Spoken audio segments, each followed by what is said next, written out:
ये कहानी एक ऐसे रहस्यमय पत्थर के टुकड़े की है जिसमें वैज्ञानिकों को सालों साल सिर्फ ये जानने में लग गए कि आखिर ये पत्थर का टुकड़ा कहां से आया।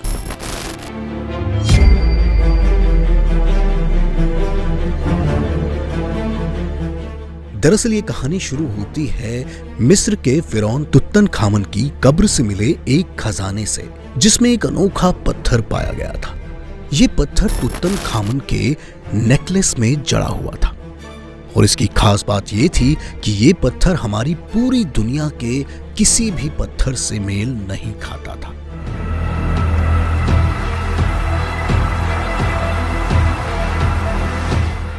तो अब सवाल ये उठता है कि पत्थर का टुकड़ा आखिर आया कहां से? क्यों ये किसी से भी मेल नहीं खा रहा था? और अगर ये इस दुनिया का नहीं तो दूसरी दुनिया के किस ग्रह से पत्थर आया और कैसे?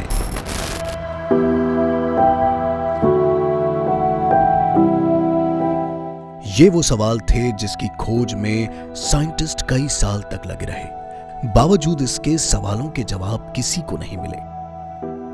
साइंटिस्टों ने इस पत्थर के टुकड़े की जांच के लिए बहुत मेहनत की। लगातार कई सालों तक रिसर्च करते रहे, कई लेबोरेटरी टेस्ट किए और आखिरकार जांच में यह सामने आया कि यह पत्थर का टुकड़ा नहीं बल्कि एक खास किस्म का कांच है।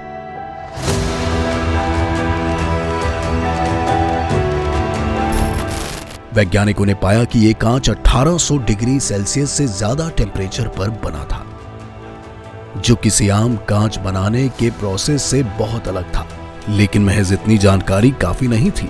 रहस्य अब भी वहीं का वहीं बरकरार था और सवालों की खोज के लिए वैज्ञानिक अब भी लगे हुए थे कि आखिर ये कांच किस तरह से बनाया गया और इसकी उत्पत्ति कहां से हुई होगी।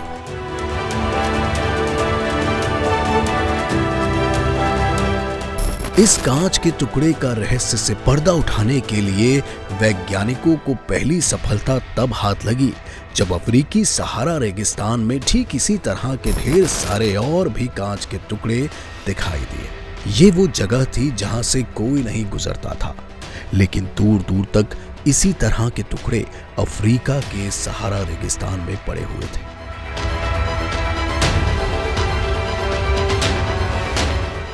ये टुकड़े इतने चमकदार और भारी संख्या में मौजूद थे कि इसकी खबर सारे शहर में आग की तरह फैल गई, जिसके बाद वैज्ञानिकों ने भी वहां आकर खोजबीन शुरू कर दी और पाया कि ये कांच का टुकड़ा हूबहू तुतनखामन के खजाने में पाए गए कांच से मेल खाता है। जिसके बाद इस कांच के टुकड़े को डेजर्ट ग्लास का नाम दिया गया। लेकिन कई सवालों के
ज्यादा गर्म होती है।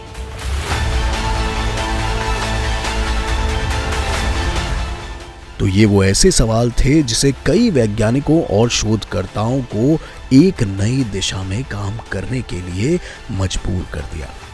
और आखिरकार इस गुत्थी को सुलझाने का काम मिस्र के एक प्रमुख जियोलॉजिस्ट और वैज्ञानिक फारूक अल्बाज ने किया।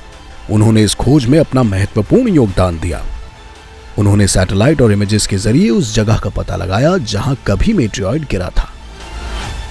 ये जगह सहारा रेगिस्तान के करीब 100 किलोमीटर दूर थी।